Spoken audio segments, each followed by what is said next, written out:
Bees, Bees by Katherine Pryor, illustrated by Ellie Peterson.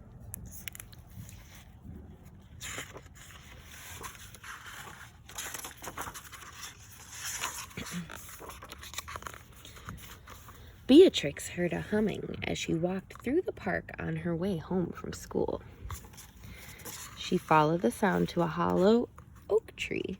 A cloud of wild bumblebees flew in and out of a hidden beehive like it was the world's busiest airport.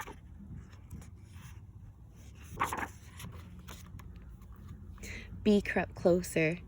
The bees flew zigzags and crazy eights. They hovered and dove. They zipped out fast but flew home slowly, their tiny bodies weighed down with pollen and nectar. Bee visited the hive every day.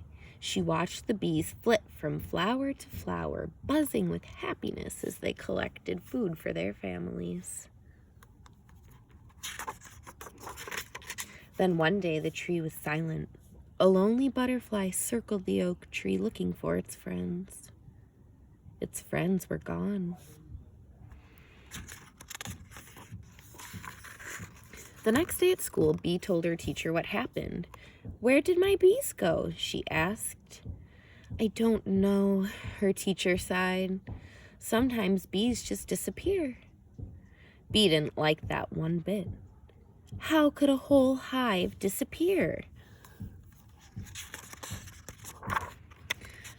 The park was quiet as she walked home. Bee looked toward the oak tree, but even the butterfly was gone. Then Bee noticed something else.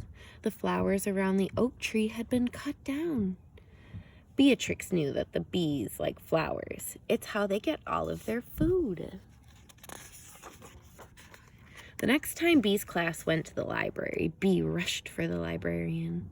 "What types of flowers do bees like?" "I don't know," the librarian said. "Let's find out." Bee read everything she could about bees.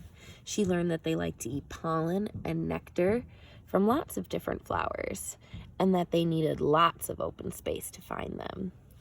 Bee also learned that bees are a type of pollinator, which means that they carry pollen from flower to flower.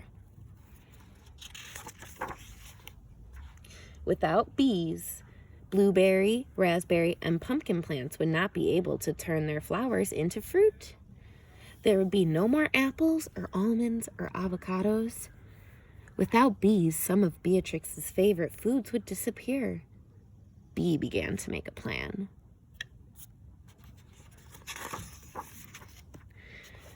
In the early wet days of spring, Bee planted wildflower seeds around the base of her tree. She planted mint and clover and sunflowers.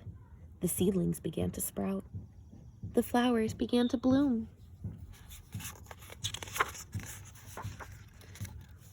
But the tree stayed silent. Bee did her science fair project on bees. She handed out wildflower seeds to everyone at school and asked them to help feed the bees. All over the neighborhood, their seedlings sprouted. Their flowers bloomed. Still, the tree was silent. Beatrix began to lose hope. She sat by her tree and cried sad tears at the thought of losing her bees forever. Then she heard it. A single bumblebee buzzed past, landing on one of the sunflowers. She saw another and another. Bees flew out of a nest in the ground near the hollow oak tree. They hovered and dove. They flew zigzags and crazy eights. They zipped out to find pollen and nectar, then flew home, slow and fat, to feed their family. Bees, bees were back.